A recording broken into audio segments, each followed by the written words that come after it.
একটা বেড়া ছেলে একটা বেড়া ছেলে সব ভুলে গেলেও সংসারের দায়িত্ব নিতে পারে না। কারণ সংসার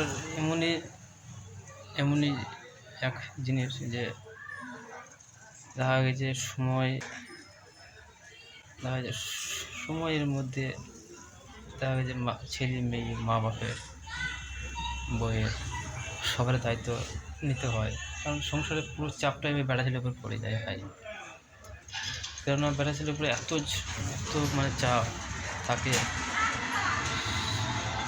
সেই জানে তার পরিশ্রম, তার দুঃখ যন্ত্রণা, কত কষ্ট করতে হয় 500 টাকা ইনকাম করতে যেয়ে।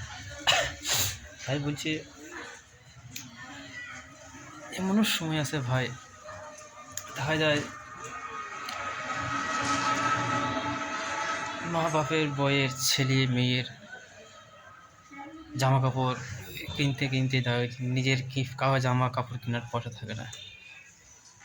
এমনও সময় আসে দেখা যায় ছেলে বলে বাবা মার চটি কিনতে হবে, বউ বলে চটি কিনতে হবে, মা বলে কিনতে হবে, বাপ বলে কিনতে হবে। দেখা যায় ওদের কিনতে দেখা যাচ্ছে নিজের পায়ে চটি কেনার পয়সা নাই। তাই বলছি, যেসব আমার বোনেরা আছে, সব বোনেদেরকে বলছি, স্বামীর উপর অত চাপ দিও না, অত যন্ত্রণা দিও না, যাতে তার মনে দুঃখ কষ্ট আঘাত লাগে। সংসার সবাই মেনে চালাবে, তাহলে সংসারে